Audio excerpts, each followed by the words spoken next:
Okay,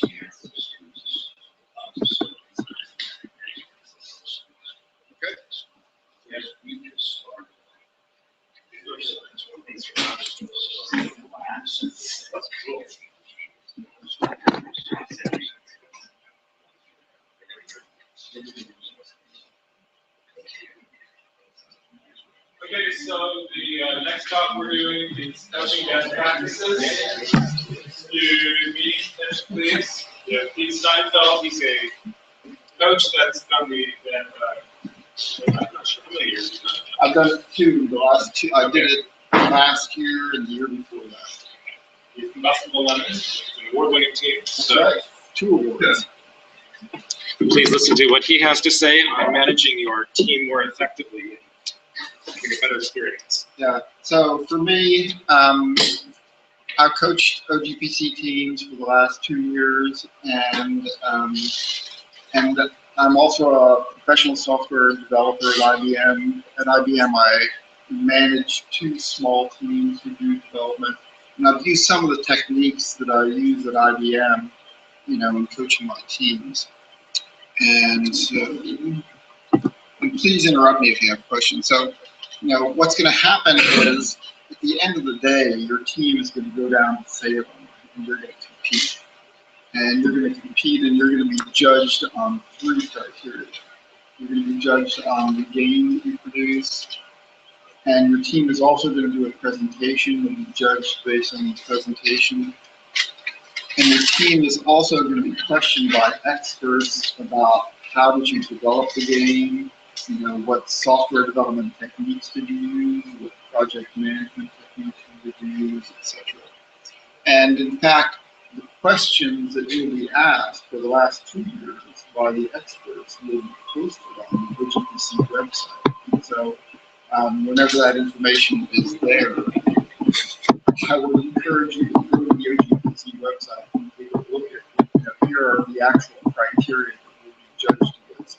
And so what's going to happen at the main event is that different experts in different fields are going to come by and talk to your teams, and they're going to have this list of questions in front of you. And you can get that stuff ahead of time. And so if your team knows, here's what those questions actually mean, and here's how what we're doing applies to those questions, that's going to give you a big leg up. So, in organizing your team, I would encourage, a lot of this stuff Ariane already told, but I would encourage you to get help from the teacher, to help recruit team members, to arrange transportation. I know the teams that I coached are from Hillsborough High School, because Salem is a certain number of miles away from Hillsborough. We need to use a school bus. We need to have a connection with the school to arrange that transportation. I would encourage you also to get a technical expert. For me personally, I know a lot about computer programming and computer science, but I actually know nothing about game programming. And so for the last 2 years, I've recruited an outside technical expert. Last year, my technical expert didn't know anything about game programming either, but it was helpful to have her. She knew a lot of the team members. It's just nice to have somebody to help you out where, if you want to go on vacation or something else is going on, have somebody else help you with things. You also want to pick a time and place to meet. You may need to make special arrangements for that. If you're meeting at the school, you need to make sure that the school is open, that you and your technical expert have permission to go in and attend the school. That sort of thing.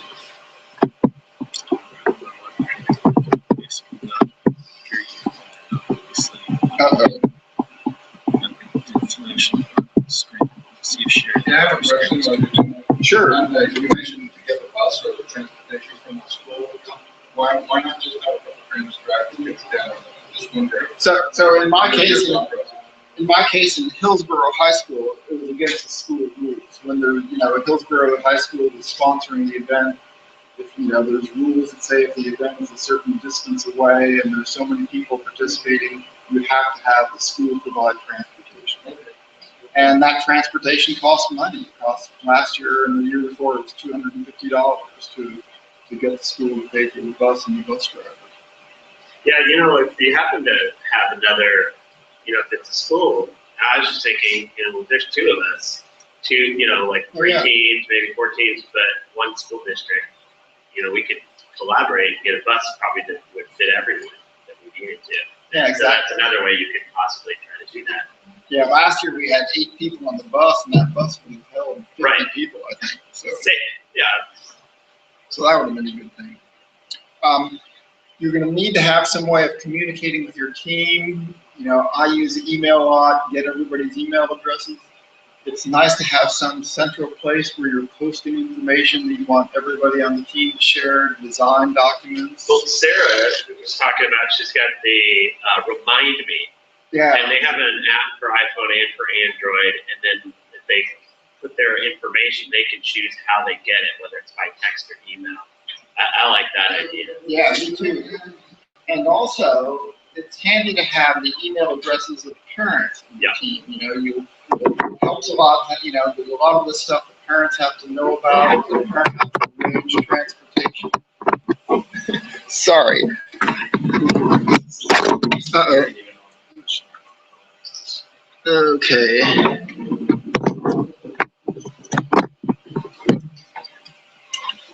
Okay. Take a minute. No worries. A little technical difficulty. You might have to just send them the presentation. It's one thing to avoid this. Yeah, do we need to email them that?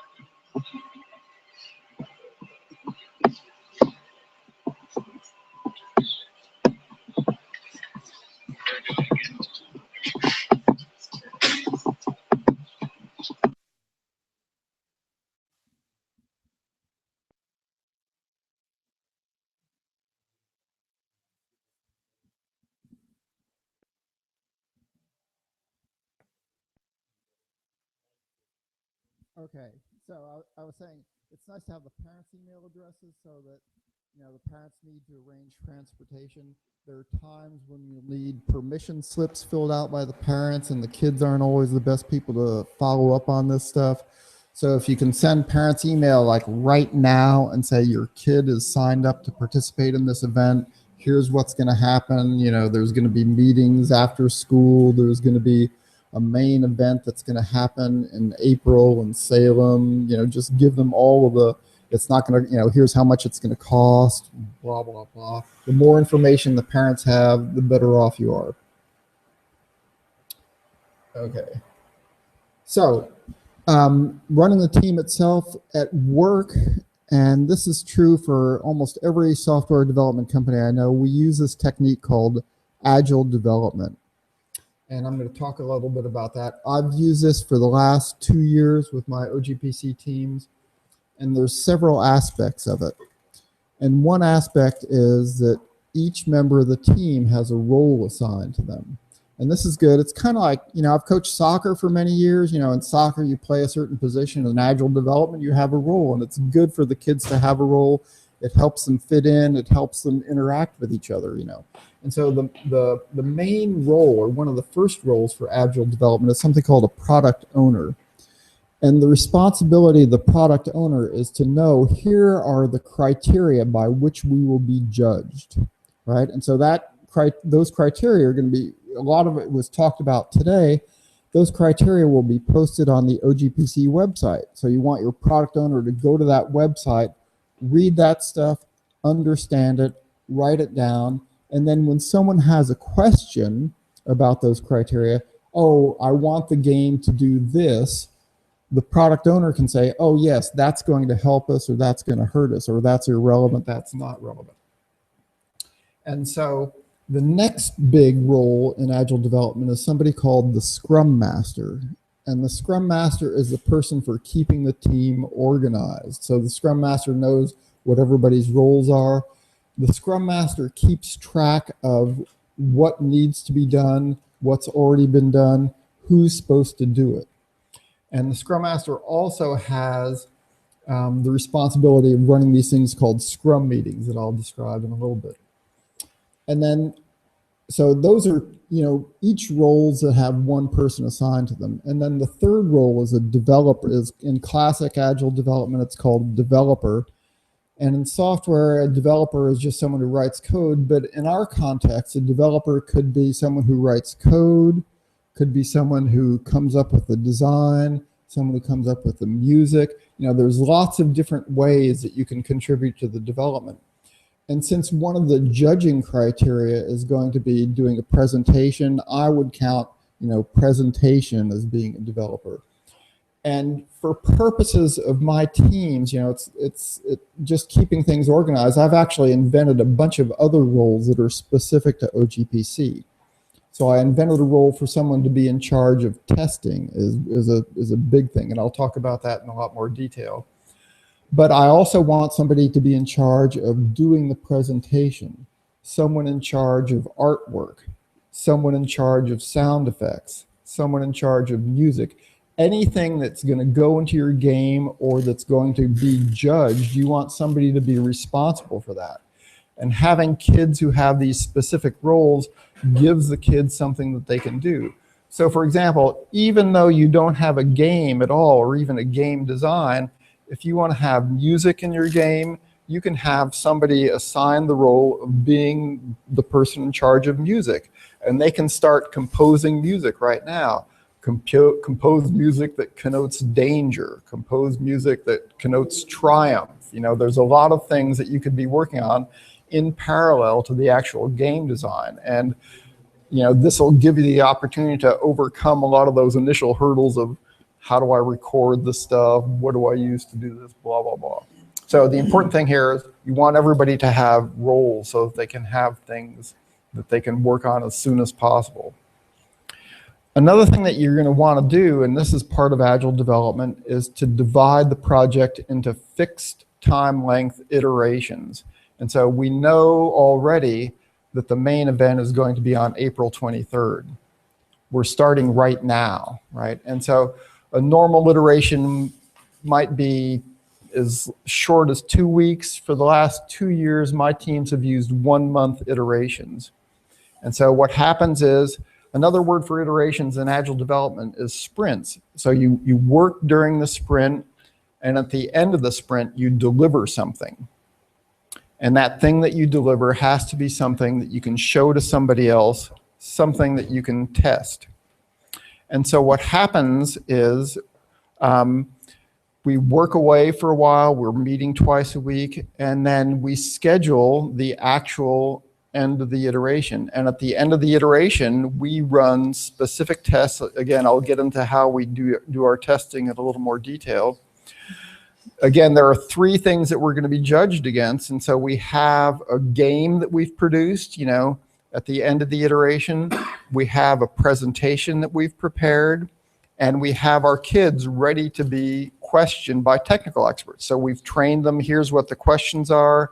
We've prepared a presentation, we've prepared a game. And so the first game that we produce is really pitiful, right? And the first presentation that we produce is really pitiful.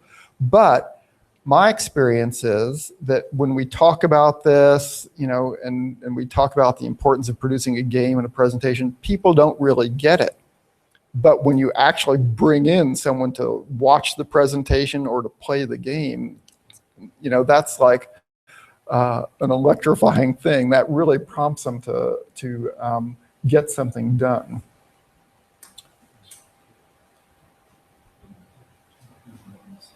Sure. Oh, hang on a second. So it's actually on here at the top of that. Sure. Okay. And then another aspect of Agile development is you keep a list of things that you're supposed to do. And so there's a division here between suddenly realizing, oh, this is something I need to do, and actually doing it, right? It's a lot easier to think up things to do. And so you want to keep track of that. So when somebody realizes, oh, we need to, have music as the same example, then you can say, okay, you can create a note to yourself saying, we'll need to create a 15-second clip of sad music, or we'll need to create, and so you can write that down, and for each thing that you write down, for each item in this list of things to do, you want somebody who is the owner of that item, right? So that's the person who's not necessarily going to do the work, who's probably going to be doing the work, but who's responsible for making sure that it gets done, right?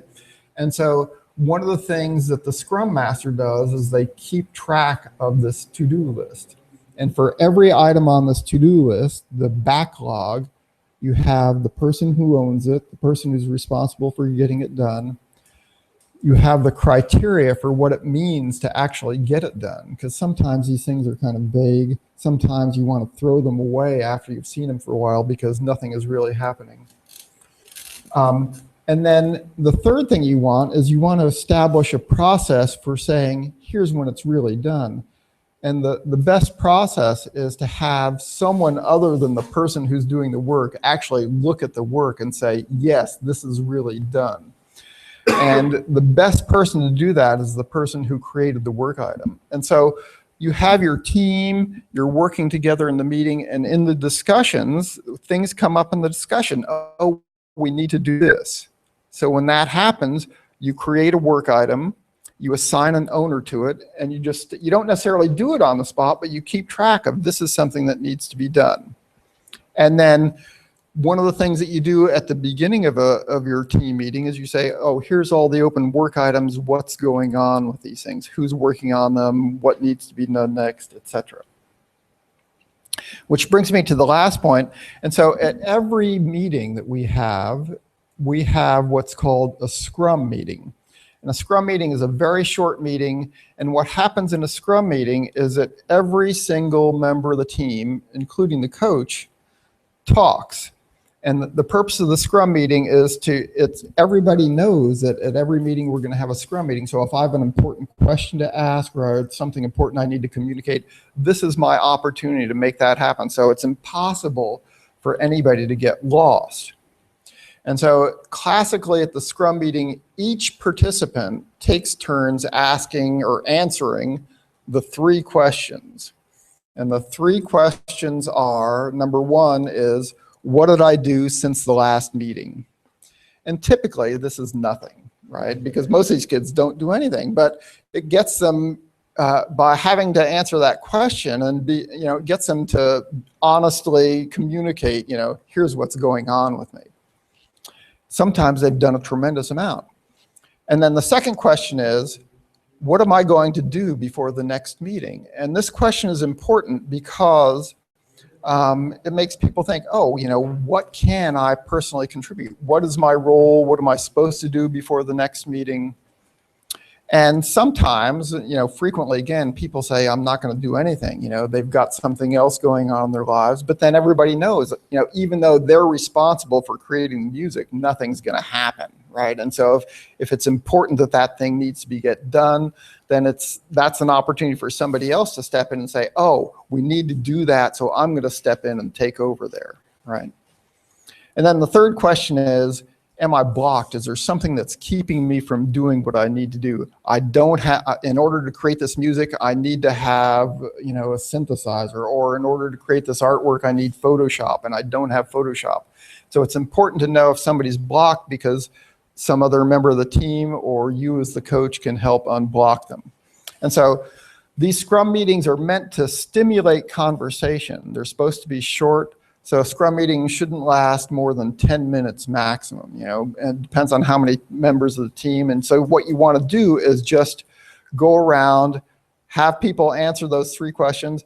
If you can solve the problem or get things done in just a couple of minutes during the Scrum meeting, you should do that, but you don't want to divert the Scrum meeting into a long conversation. It may be that in the course of the Scrum meeting, you decide, oh, here's another item to add to the list of items that we need to do. Anyway, you want those to be as short as possible. And for my OGPC team meetings the last couple of years, we've met twice a week. We usually meet for an hour and a half. And at the end of every one of those meetings, we have a Scrum. And so it's like a little ritual that we perform every meeting. Everybody knows that it's happening. And after a few meetings, they know what to do. Okay, so that's it about Scrum. And so what happens, and I'll talk at the end of the presentation about how all this worked out for me actually for the last 2 years. Another big technique that I use at work and I've used for the last 2 years for OGPC is this technique called usability testing. And in usability testing, you've produced something, and in the process of producing it, you're very familiar with it. You think, oh, this is really cool, or this is, but the real measure is to present it to somebody else and have them actually try to use the thing that you've just produced. And so we've all had the experience of buying a cell phone or some other device. We pick it up, what next, right? And so that's the experience that you want your kids to have. So they've produced a game, and so you take that game and you bring in someone who hasn't seen the game before, someone who's not a member of your team, someone who's never done anything, and you sit them down in front of the game and you have them play the game and you watch them do it. And you see, oh, can they actually start the game? Can they figure out what the point of the game is? Can they hear the music? You see them actually flail around and whether they actually experience all the cool stuff.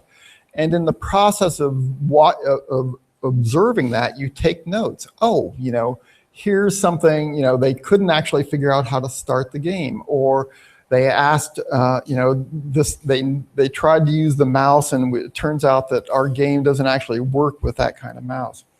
And so that's the whole point of usability testing. And in order to make that happen, so let me back up again a little bit. So we do usability testing using the 3 judging criteria. We do usability testing for our game, for our presentation, and for the questioning by technical experts. And so the way that works for all 3 of those things is we recruit the people who are going to be performing the test. So these are people who are not members of your team. And so we recruit game players. And so I asked my team members, who at Hillsborough High School is really interested.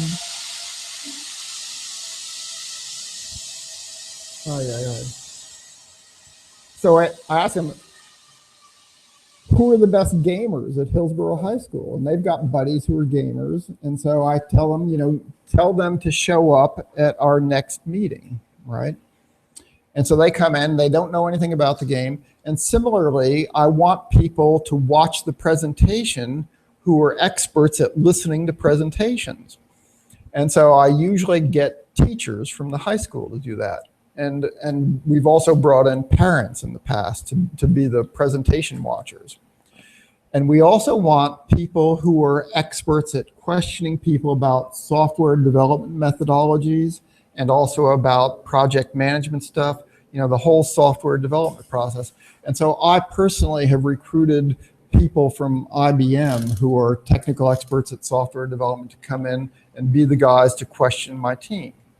And so we recruit these testers, and then to run the test, you create tasks, right? So in playing the game, you say, your task is to start the game up, right? Or your task is to save the princess. And for the people who watch the presentation, their task is pretty easy. Their task is to watch the presentation and actually understand what's going on with the presentation, which at times is a very difficult thing to do. The task for the technical grillers is you give that, we already know, they're going to post on the OGPC website. Here are the things that the technical people are going to want to know. So I get that stuff, I download it, and I hand my technical experts the list of questions that I want them to ask my people. And then once you've created the tasks, you prepare the testing environment. You set up things so that you've got a place where the tester can, or where the game player can play the game, right?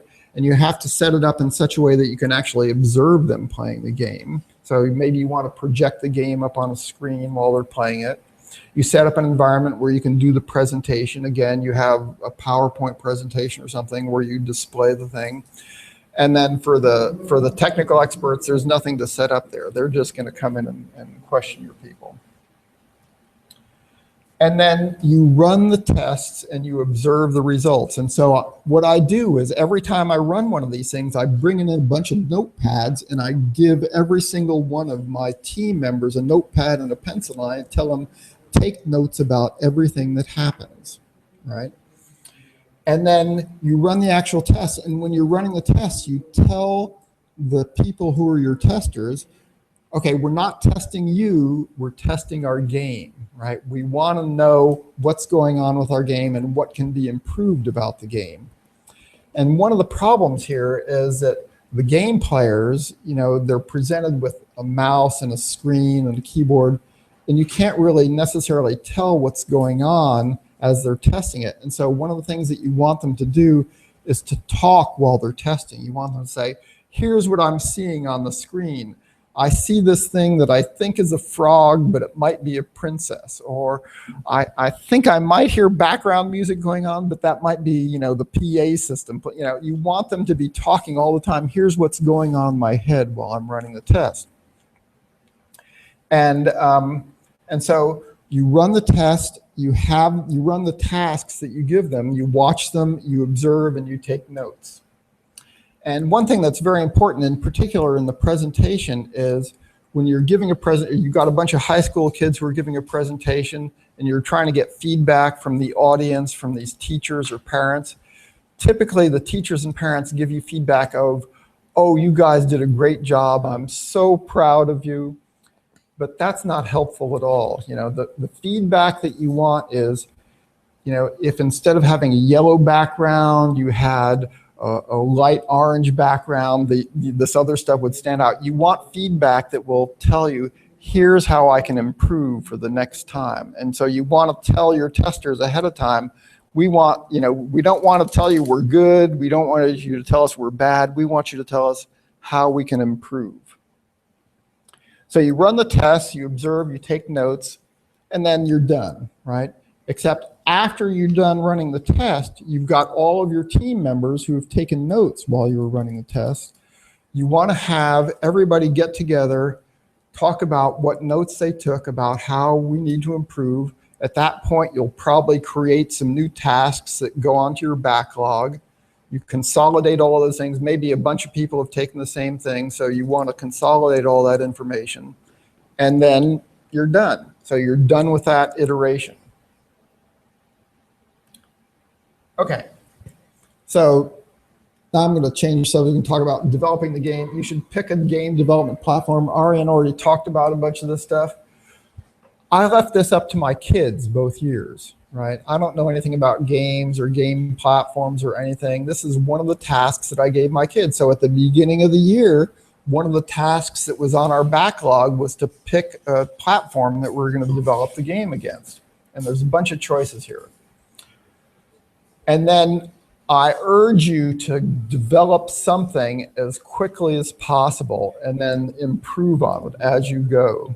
What happened to me the first year is the team got caught up. We went to Game Jam. People started designing the game. They got caught up in that game design. They kept improving the design, writing more plot points, but that didn't get us the game, right? And then when we actually programmed the game for the first time, we learned a whole bunch of stuff. We had to throw away a whole bunch of stuff. So the quicker you get to that end result, the better. And one of the cool things about Agile development is you're going to divide things up into fixed iterations. At the end of that first iteration, you have to have a game, something, right? You have to have something. And so, again, get something as early as possible because people's eyes are going to really open up when they see something that, some actual thing. And again, keep in mind that there are many different ways that you can contribute stuff to the game. There, in addition to the coders, there's the people who are the visual artists, sound effects, musicians. There's all sorts of stuff that go into this. And so you want to assign, specific tasks to people, different ways that they can contribute. And I want to talk a little bit about dealing with kids. I coached soccer for many years. I've coached OGPC. So one thing that Ariane talked about, which I would also emphasize, is have kids do all of the work. The coding, the project management, arranging for food. There's a few things that the kids can't do. The kids can't arrange for transportation, right? But anything that comes up, that needs to be done immediately, say, okay, who's going to take care of this? And I told my kids up front, I'm going to do as little as possible. I don't want to do anything. And the reason that these kids have volunteered to be on this team is because they want to do stuff. And so, it has to happen. Now, and you should make sure that everybody has a role and a task, and that they know what their role is and they know what their task is. So when you have these Scrum meetings, if somebody says, and so this is one of the good aspects of the Scrum meetings, is if you have the meeting and people say, I'm not going to do anything, and the reason I'm not going to do anything is because I don't have anything to do, that should set off a light in your head. There's a lot of stuff that needs to be done before you can actually compete. Everybody should have a task. And lastly, I would say, figure out what the goal is. I've tried to orient this presentation by talking about here's what's going to happen at the main event. The end goal for the whole team is that you're going to compete at the main event. And so everything that you do, all the feedback that you give to the kids should be focused on, how do we best achieve that goal? And, again, you're just like the parents in the presentation, you're always tempted to give people feedback like that's good, that's bad. I would encourage you to talk about here's what's going to help us achieve the goal, and give feedback based on goal achievement rather than anything else. Oh, and another aspect of that is, how do we actually test to see whether we've achieved that goal, right? And so it's not just saying, we want to win, we're going to tell whether we've, created a game by having somebody actually play the game. We're going to tell if we have a good presentation by having somebody listen to the presentation and tell us whether they actually understand what we're talking about. So last year, my team competed in OGPC. We had 7 members. There was me, we had a technical expert, and we had a team sponsor. I was basically the agile coach. I kind of oversaw things and I managed things. We used Unity as our development platform. Unity 2D, I think. But I'm so ignorant, I don't even know the difference between 2D and 3D. We use GitHub, and we use GitHub to share code with each other. And GitHub also has these things called issues that can be used as tasks or items on your to-do list. And there's another tool that layers on top of GitHub called Waffle.io that we use to manage this task list. We kept a blog for the team. We blogged on Tumblr. And I should say that the way we picked this kind of technology is I had the team pick everything. I had the team pick GitHub. I didn't have them pick GitHub. I had them pick a place where we could share code. What happened was at the beginning of the year, I sat down with my team and I kept track of here's all the items that need to be done. And after a couple of meetings, one of the team members says, well, we should be using a tool for this. And I said, yeah. And so I had him research, here's all the possibilities. At the next meeting, he presented 3 possibilities, and we figured, we were already using Git for code sharing, and he said, we have Git issues, so bingo bango. That's what we used. We knew we wanted to blog because one of the things that we get points for is for the team blogging. And so I had one of the team members say, what's the possibilities for creating a blog? He did some research, and we came back and we chose Tumblr. And we won the Professionalism Award last year, which was nice. And we started work, actually, Game Jam last year was like February 2nd or something.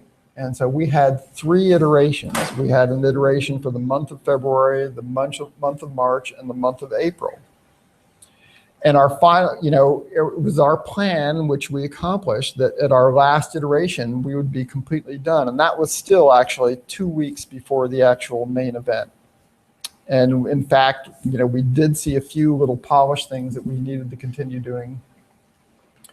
And again, we used high school kids to actually test the game. We brought in teachers and parents to test the presentation and give us feedback.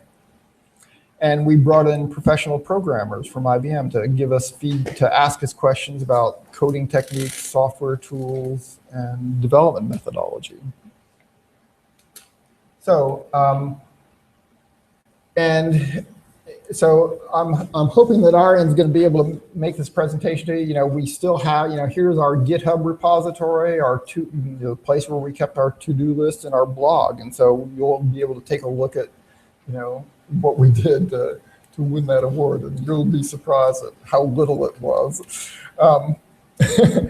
So lastly, I'd like to say thank you. You know, I'm a big believer, you know, I know a lot about computer science, and I think, you know, one of the things that we can all do that's going to improve our future, the biggest thing is to help educate our children.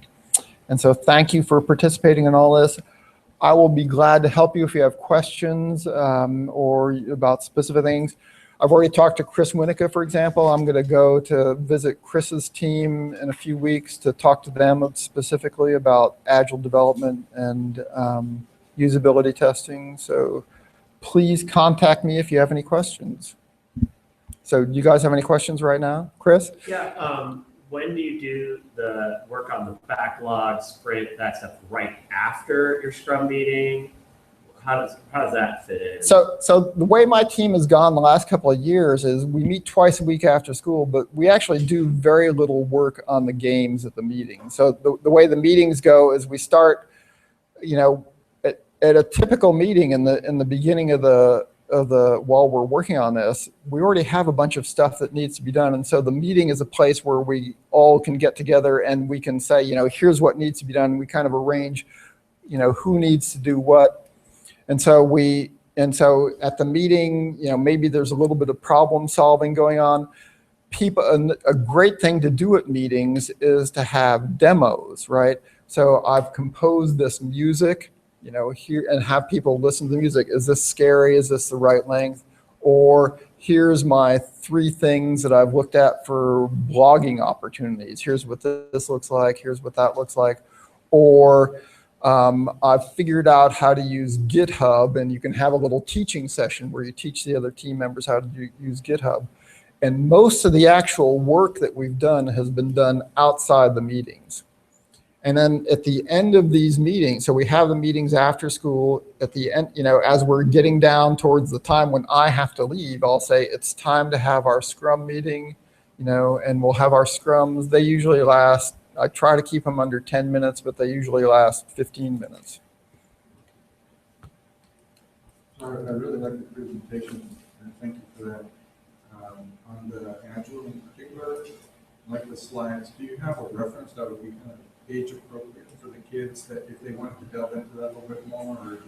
Or Gee, here's what I have. I have a more detailed presentation on Agile development, and I also have a video of me talking behind the presentation. I can make that available to Ariane, or you can just email me directly, and I'll send them to you directly.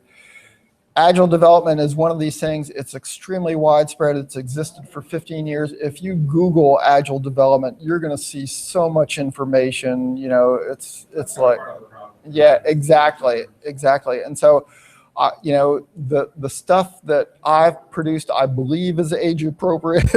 and so, but if you want more questions, or if you'd like me to come by and talk to your team, I'd be glad to do that. Sure. Yes, sir. Yeah, I was going to ask, do you have the students and team members be in the Scrum Master and Product Owner roles? Yes, definitely. And does that Product Owner has some authority in traditional Scrum, so I'm wondering, does that end up being a problem within the team where there's disagreements and things like that? Or no. I mean, I've never had any conflicts like that. You know, I mean. You know, I've had similar people ask me about problems among team members. Like last year, when we competed at OGPC, there's this guy, Randy. So, you know, we had our team do all our stuff, and then at the end of the day, this guy who's in charge of I can't remember the name. It used to be called Tech Start. Randy McDonald came up and, you know, talked to my, you know, almost any member of my team can talk about, here's what happened. And, I think possibly because of doing agile development, the roles are well defined. There were we did run into conflicts, like the people who were writing the code, they wanted to focus on the code. And one of the things that I'd like to see more of is I'd like to see the kids teaching each other more of this other stuff. And it was really hard to make that happen. So that was the main point of conflict. But product owner, it's generally kind of a boring job. There's a bunch of information to research and to condense. And so I didn't see any conflict surrounding that. Pete, you said that most of the time your developers are off doing their work outside of the meeting, right? When do you guys do integration testing? When do you bring together the pieces? Again, we had last year we had mainly we had a team of 7, but it was mainly 2 guys who wrote all the code, and we used Git. And so what happened was, these problems that Ariane was talking about keeping track of the latest thing, because we were using Git, all of that stuff was automated for us. And the big thing about testing was at the end of every iteration, we had a game that was locked down that we used for testing.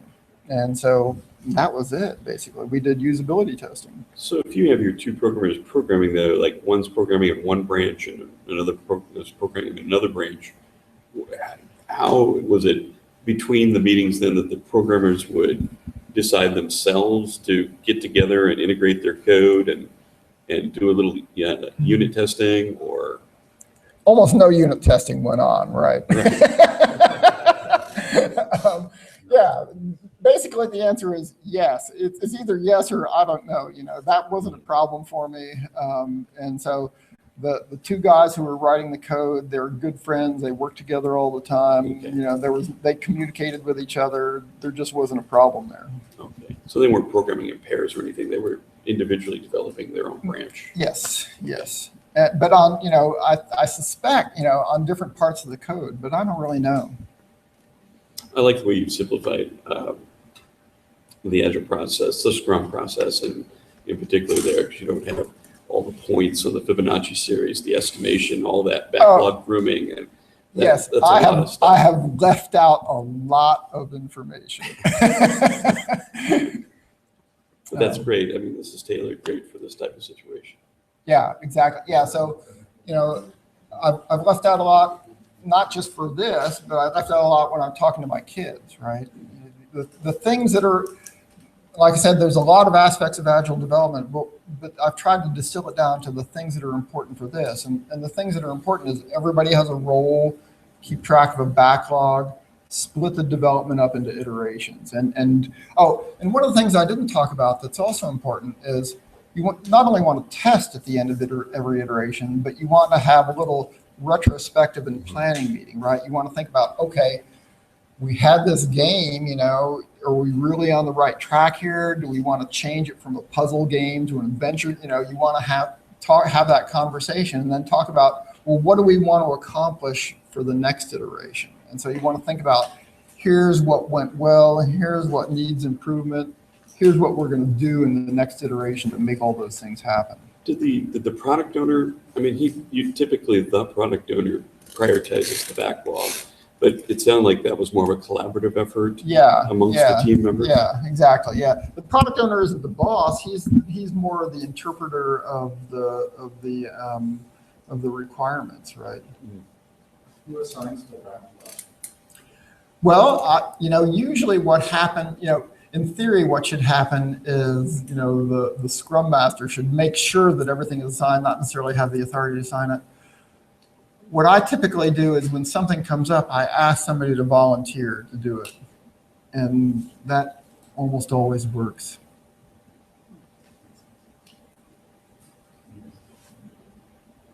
Yes, sir. So I'm curious on how much actual meeting time do you spend teaching an agile development? Oh, sorry. Yeah. So, the question is how much time was spent teaching agile development. And here's the way that worked for me is and this is the way it's working this year. What happens is at the very first, so we've had 2 meetings so far with my team. And at the very first meeting, I tell them, I'm going to be using Agile development.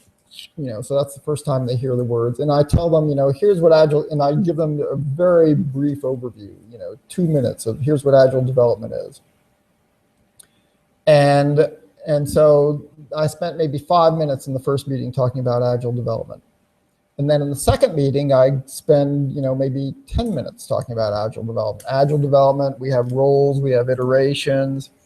And then I tell them, and I need people who are going to do these roles, right? And so I spend like 10 minutes talking about Agile development.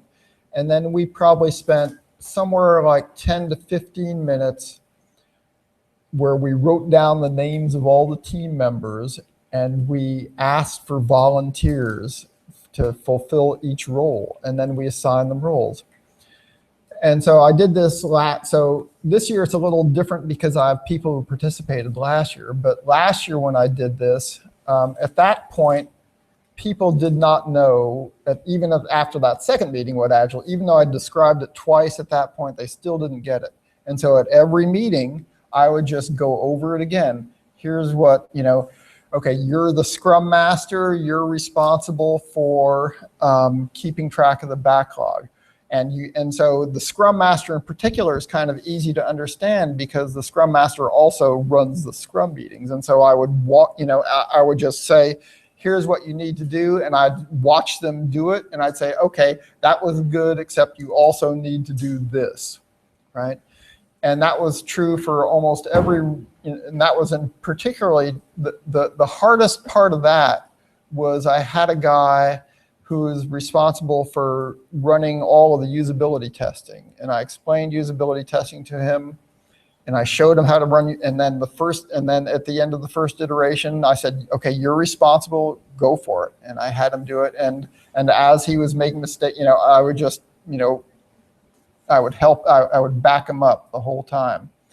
And the second time we did usability testing, the same thing happened, right? He didn't understand it. I wrote down a whole script. Here's what you need to do. And I said, here's your cheat sheet. All right. Eventually he got it. By the third time we did usability testing, he understood the process. And so, these are complex, even though, it took less than a half hour for me to describe. These are very complex things. And there's a difference between, thinking you understand it and actually understanding it enough to do it yourself. And so it takes a while for this stuff to sink in. You need to be patient for the kids. You need to have them try this stuff and fail and help them out in the places where they fail. You had your Scrum meeting, which another name for it is stand up. Yep. Right? Did you really, in the spirit of Scrum, have them stand up and go through the 3 questions? I didn't have them stand up, and I don't run the Scrum meetings. I have the Scrum Master run the Scrum meetings. And the Scrum Master was one of the team members. Yep. Yeah, like I said, I tried to do nothing, right? I certainly did no coding. I still don't know anything about Unity, even though we used it for 2 years now. I had, I talked about the test manager. Another case is the product owner. I showed the product owner, here's the OGPC website. Here's the things that you need to read off of that website that are important for us to know how to compete. And I had him write up the documents. I had the team do everything. I had the team arrange for food. I had the team recruit the teachers who were going to come to listen to the presentation. Anything that came up that needed to be done, I got a kid to do it, with few exceptions, like arranging transportation or gathering parental permission slips. I have the team find each other's email addresses so I can, keep track of who's on the team. I have them do everything.